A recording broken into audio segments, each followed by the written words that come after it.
네, 이번엔 저희가 추적하고 있는 대장동 의혹의 핵심 인물 소식입니다. 검찰 수사의 속도가 붙고 있지만 정작 핵심 중의 핵심인 남욱 변호사는 조사도 받지 않았습니다. 이미 미국 샌디에이고로 나가버렸기 때문입니다. 저희가 샌디에이고 현지에서 취재를 하고 있는데 남욱 변호사와 가족들이 최근까지 머물던 집을 떠난 사실을 확인할 수 있었습니다. 현지에서 정종문 기자가 취재했습니다. 미국 캘리포니아주 샌디에이고 카멜밸리입니다. 남욱 변호사의 부인 정모 씨 등 가족들은 지난 2년 동안 이곳에서 머문 것으로 파악되고 있습니다. 카멜밸리는 전문직 종사자들이 주로 살고 또 학군이 좋아 특히 한국인들에게 인기가 높은 지역입니다. 부인 정 씨와 다른 가족들은 이곳에서 월세를 내고 살았던 것으로 알려졌습니다. 미국 부동산 사이트에 따르면 지금 사는 집은 월세 600만 원이 넘는 걸로 나옵니다. 취재진이 직접 찾아가 봤습니다.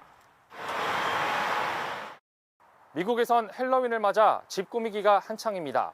하지만 남욱 변호사 가족이 머물렀던 집 앞은 분위기가 조금 다릅니다.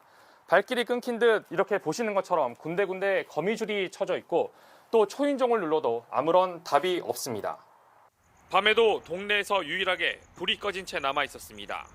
취재진은 지난 나흘 동안 이 집을 지켜봤지만 오가는 사람은 없었습니다. 부인 정 씨가 다니던 교회도 찾아가 봤습니다. 열흘 전쯤인 지난달 26일까지만 해도 아내 정 씨는 샌디에이고 지역 한인 교회에 나왔고 간증도 했다고 복수의 교회 관계자들이 전했습니다. 하지만 지난 3일엔 교회에 나오지 않았습니다.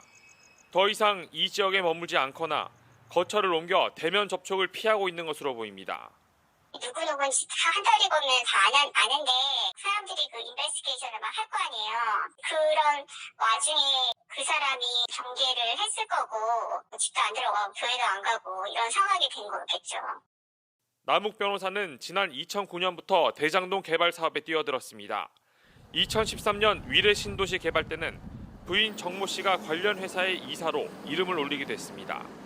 남 변호사는 대장동 사업을 공영 개발에서 민영 개발로 바뀌도록 로비 명목의 돈을 받은 혐의로 구속 기소됐다가 무죄를 받은 적도 있습니다.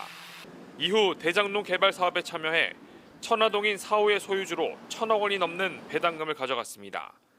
그러나 대장동 개발 사업과 관련한 의혹이 불거지자 미국으로 떠났습니다.